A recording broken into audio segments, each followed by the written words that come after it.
Plusieurs contrées occupés par le rebelle terroriste du M23 dans les territoires de Masisi et Rutshuru se voient être remplis par des personnes non notamment identifiées venues du Rwanda et de l'Ouganda.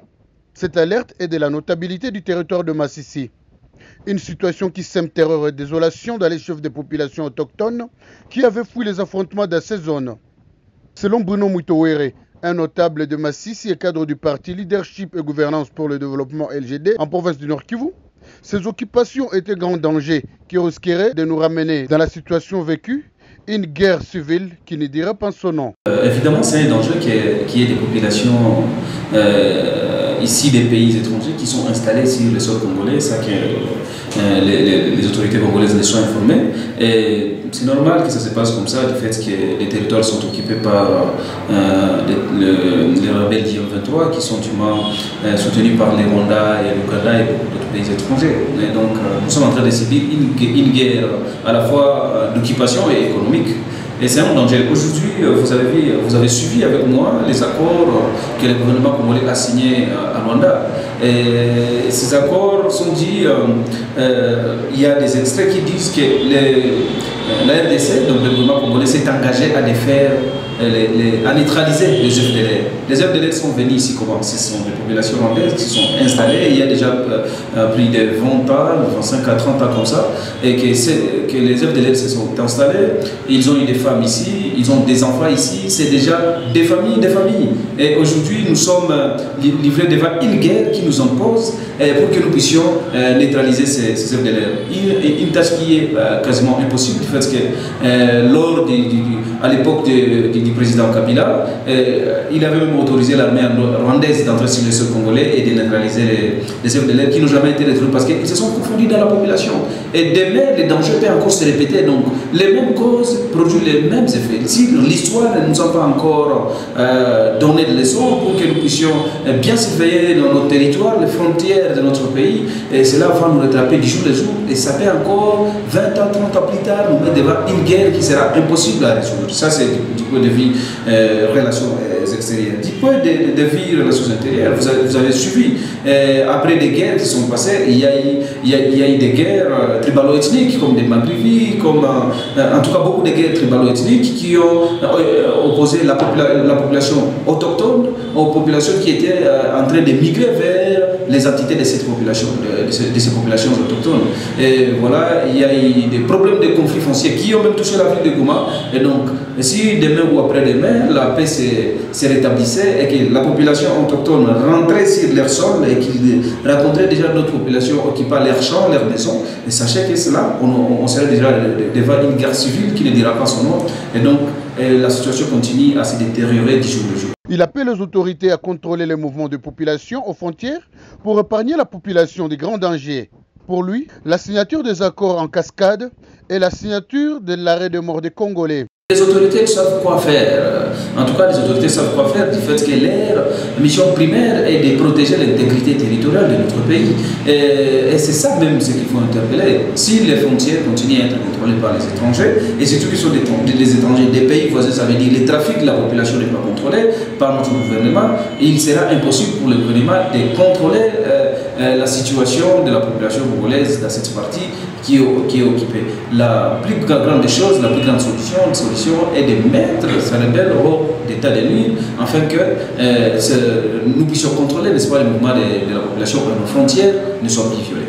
Non, nous sommes en train de signer notre propre arrêt de mort, car le gouvernement signe de défaire les FDLR. Comment est-ce qu'ils vont y arriver?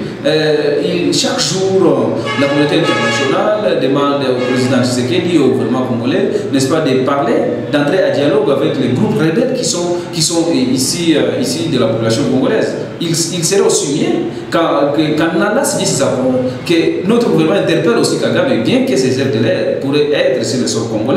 Bien sûr, ils sont là parce qu'ils sont entrés en 1994 lors de la guerre entre les Tutsis et les Hutus rwandais. Et donc, il serait bien que Kagame aussi accepte de collaborer ou même de dialoguer avec ces FDLR pour que celles-là qui sont qui ont la volonté de rentrer au Rwanda, dans leur pays natal, dans leur pays d'origine, qu'ils aillent dialoguer avec leur gouvernement et s'installer parce que c'est leur pays. Il n'est pas notre rôle à nous d'amener les citoyens rwandais qui se sont cachés sur le sol congolais à cause de la guerre de 94 qui s'est passée au Rwanda, de les ramener au Rwanda sans la propre volonté du gouvernement rwandais. Et donc ça sera du suicide, pardon, et c'est une chose qui est quasiment impossible à faire, de faire des FDLR. C'est un engagement que le gouvernement congolais ne pourrait jamais prendre dans cette négociation.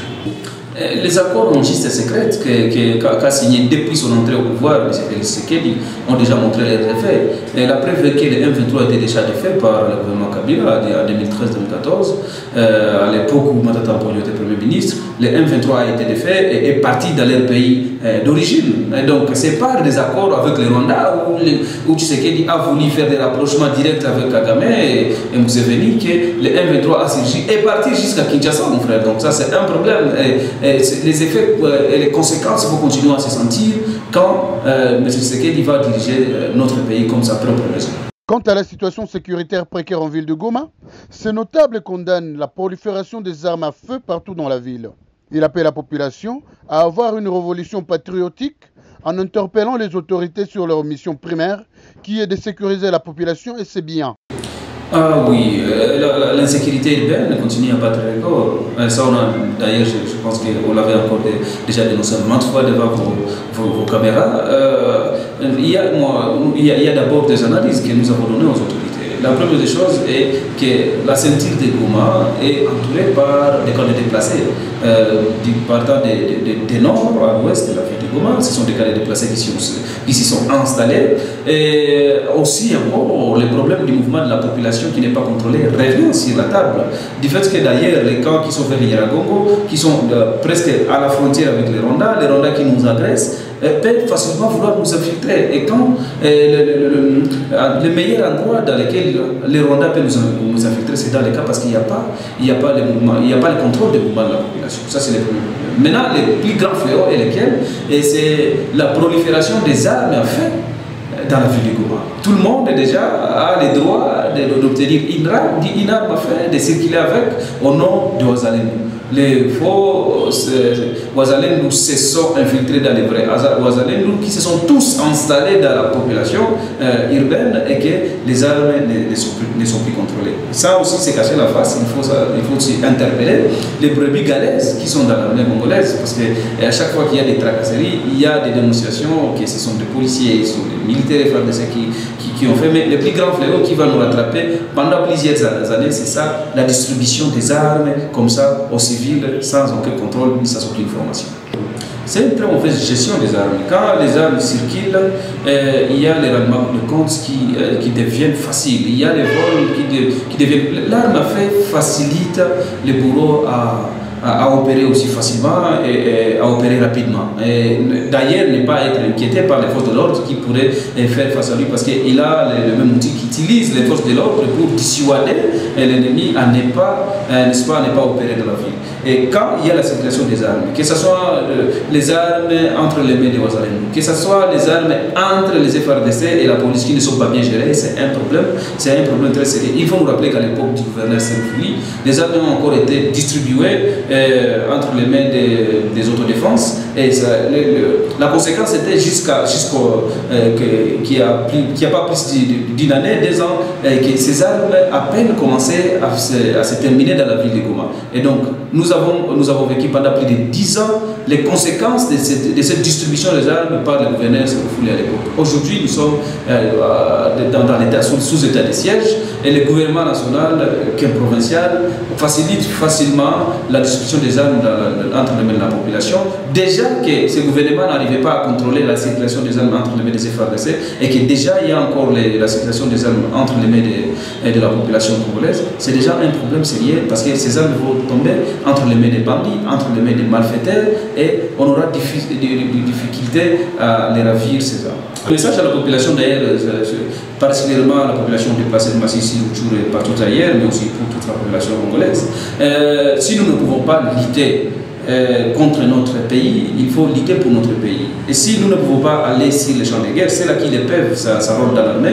Mais nous qui sommes restés dans la société civile, nous qui sommes restés dans les partis politiques d'opposition, comme la majorité d'ailleurs, nous pouvons lutter auprès de nos autorités pour que cette situation ne continue pas à se détériorer. Ça veut dire qu'il faut, avoir une révolution patriotique. Il faut interpeller nos autorités sur leur tâche et leur mission primaire qui est de nous protéger, de protéger la population congolaise, de nous sécuriser. Et malheureusement, qu'aujourd'hui, notre gouvernement a défailli à sa mission primaire. Il est important que nous ne puissions plus continuer à produire des politiciens, mais qu'il faut interpeller désormais, parce que si nous ne le faisons pas aujourd'hui, ça sera trop tard demain pour le faire.